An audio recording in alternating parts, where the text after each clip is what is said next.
Es cierto. Siempre he sido nervioso, muy nervioso, terriblemente nervioso. ¿Pero por qué afirman ustedes que estoy loco? La enfermedad había agudizado mis sentidos, en vez de destruirlos o embotarlos. Y mi oído era el más agudo de todos. Oía todo lo que puede oírse en la tierra y en el cielo. Muchas cosas oí en el infierno. ¿Cómo puedo estar loco entonces? Escuchen y observen con cuánta cordura, con cuánta tranquilidad les cuento mi historia. Me es imposible decir cómo aquella idea me entró en la cabeza por primera vez, pero una vez concebida, me acosó noche y día. Yo no perseguía ningún propósito. Ni tampoco estaba colérico. Quería mucho al viejo. Jamás me había hecho nada malo. Jamás me insultó. Su dinero no me interesaba. Me parece que fue su ojo. Sí, eso fue. Tenía un ojo semejante al de un buitre. Un ojo celeste, y velado por una tela. Cada vez que lo clavaba en mí se me helaba la sangre. Y así, poco a poco, muy gradualmente, me fui decidiendo a matar al viejo y librarme de aquel ojo para siempre. Presten atención ahora. Ustedes me toman por loco. Pero los locos no saben nada. En cambio, si hubieran podido verme, y si hubieran podido ver con qué habilidad procedí, con qué cuidado, con qué previsión, con qué disimulo me puse a la obra. Jamás fui más amable con el viejo que la semana antes de matarlo. Todas las noches, hacia las 12, hacía yo girar el picaporte de su puerta y la abría, tan suavemente. Y entonces cuando la abertura era lo bastante grande para pasar la cabeza, levantaba una linterna sorda, cerrada, completamente cerrada, de manera que no se viera ninguna luz, y tras ella pasaba la cabeza. Y claro, ustedes se hubieran reído al ver cuán astutamente pasaba la cabeza. La movía lentamente, muy, muy lentamente, a fin de no perturbar el sueño del viejo. Me llevaba una hora entera introducir completamente la cabeza por la abertura de la puerta hasta verlo tendido en su cama. Les pregunto, ¿acaso un loco hubiera sido tan prudente como yo? Y entonces, cuando tenía la cabeza completamente dentro del cuarto, abría la linterna cautelosamente. Y sí, cautelosamente iba abriendo la linterna, pues crujían las bisagras, la iba abriendo lo suficiente para que un solo rayo de luz cayera sobre el ojo de buitre.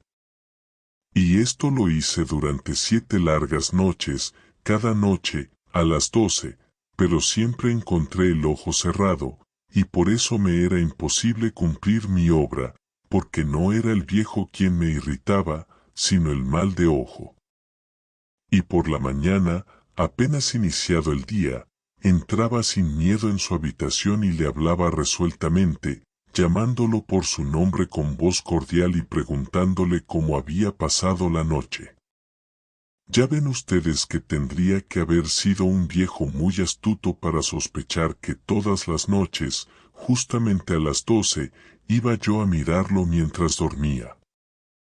Al llegar la 8ª noche, procedí con mayor cautela que de costumbre al abrir la puerta.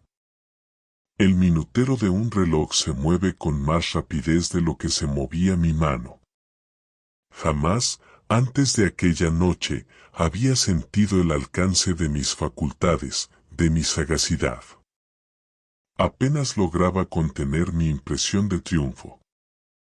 Pensar que estaba ahí, abriendo poco a poco la puerta, y que él ni siquiera soñaba con mis secretas intenciones o pensamientos. Me reí entre dientes ante esta idea, y quizá me oyó, porque lo sentí moverse repentinamente en la cama, como si se sobresaltara. Ustedes pensarán que me eché hacia atrás, pero no. Su cuarto estaba tan negro como la pez, ya que el viejo cerraba completamente las persianas por miedo a los ladrones. Yo sabía que le era imposible distinguir la abertura de la puerta y seguí empujando suavemente. Había ya pasado la cabeza y me disponía a abrir la linterna, cuando mi pulgar resbaló en el cierre metálico y el viejo se enderezó en el lecho, gritando, ¿quién está ahí? Permanecí inmóvil, sin decir palabra. Durante una hora entera no moví un solo músculo, y en todo ese tiempo no oí que volviera a tenderse en la cama. Seguía sentado, escuchando, tal como yo lo había hecho, noche tras noche, mientras escuchaba en la pared los taladros cuyo sonido anuncia la muerte. Oí de pronto un leve quejido, y supe que era el quejido que nace del terror. No expresaba dolor o pena. Era el ahogado sonido que brota del fondo del alma cuando el espanto la sobrecoge. Bien conocía yo ese sonido. Muchas noches, justamente a las 12, cuando el mundo entero dormía, surgió de mi pecho, ahondando con su espantoso eco los terrores que me enloquecían. Repito que lo conocía bien. Comprendí lo que estaba sintiendo el viejo y le tuve lástima, aunque me reía en el fondo de mi corazón. Comprendí que había estado despierto desde el primer leve ruido, cuando se movió en la cama. Había tratado de decirse que aquel ruido no era nada, pero sin conseguirlo. Pensaba, no es más que el viento en la chimenea, o un grillo que chirrió una sola vez. Sí, había tratado de darse ánimo con esas suposiciones, pero todo era en vano. Todo era en vano, porque la muerte se había aproximado a él, deslizándose furtiva, y envolvía a su víctima. Y la fúnebre influencia de aquella sombra imperceptible era la que lo movía a sentir, aunque no podía verla ni oírla, a sentir la presencia de mi cabeza dentro de la habitación. Después de haber esperado largo tiempo, con toda paciencia, sin oír que volviera a acostarse, resolví abrir una pequeñísima ranura en la linterna. Así lo hice. No pueden imaginarse ustedes con qué cuidado, con qué inmenso cuidado, hasta que un fino rayo de luz, semejante al hilo de la araña, brotó de la ranura y cayó de lleno sobre el ojo de buitre. Estaba abierto de par en par, y yo empecé a enfurecerme mientras lo miraba. Lo vi con toda claridad, de un azul apagado y con aquella horrible tela que me helaba hasta el tuétano. Pero no podía ver nada de la cara o del cuerpo del viejo, pues, como movido por un instinto, había orientado el haz de luz exactamente hacia el punto maldito. ¿No les he dicho ya que lo que toman erradamente por locura es sólo una excesiva agudeza de los sentidos? En aquel momento llegó a mis oídos un resonar apagado y presuroso, como el que podría ser un reloj envuelto en algodón. Aquel sonido también me era familiar. Era el latir del corazón del viejo. Aumentó aún más mi furia, tal como el redoblar de un tambor estimula el coraje de un soldado. Pero, incluso entonces, me contuve y seguí callado. Apenas si respiraba. Sostenía la linterna de modo que no se moviera, tratando de mantener con toda la firmeza posible el haz de luz sobre el ojo. Entretanto, el infernal latir del corazón iba en aumento.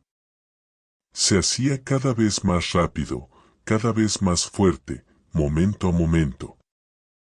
El espanto del viejo tenía que ser terrible. Cada vez más fuerte, más fuerte. ¿Me siguen ustedes con atención? Les he dicho que soy nervioso. Sí, lo soy. Y ahora, a medianoche, en el terrible silencio de aquella antigua casa, un resonar tan extraño como aquel me llenó de un horror incontrolable.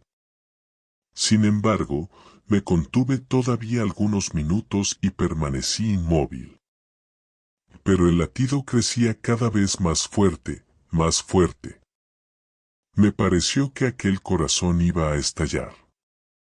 Y una nueva ansiedad se apoderó de mí. Algún vecino podía escuchar aquel sonido. La hora del viejo había sonado. Lanzando un alarido, abrí del todo la linterna y me precipité en la habitación. El viejo clamó una vez.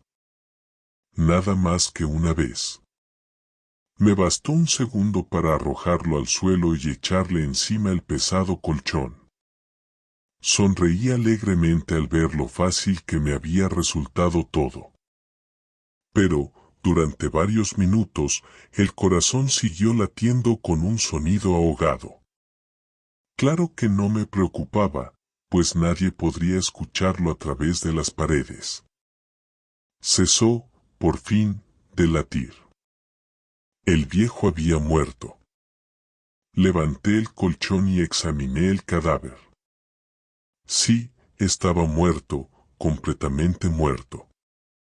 Apoyé la mano sobre el corazón y la mantuve así largo tiempo. No se sentía el menor latido. El viejo estaba bien muerto. Su ojo no volvería a molestarme. Si ustedes continúan tomándome por loco, dejarán de hacerlo cuando les describa las astutas precauciones que adopté para esconder el cadáver. La noche avanzaba, mientras yo cumplía mi trabajo con rapidez, pero en silencio. Ante todo descuarticé el cadáver. Le corté la cabeza, brazos y piernas. Levanté luego 3 planchas del piso de la habitación y escondí los restos en el hueco. Volví a colocar los tablones con tanta habilidad que ningún ojo humano, ni siquiera el suyo, hubiera podido advertir la menor diferencia. No había nada que lavar, ninguna mancha, ningún rastro de sangre. Yo era demasiado precavido para eso. Una cuba había recogido todo. Cuando por fin concluí mi tarea eran las 4 de la madrugada. Pero seguía tan oscuro como a medianoche.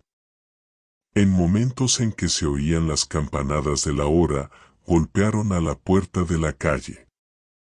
Acudí a abrir con toda tranquilidad, pues. ¿Qué podía temer ahora? Hallé a 3 caballeros que se presentaron muy civilmente como oficiales de policía.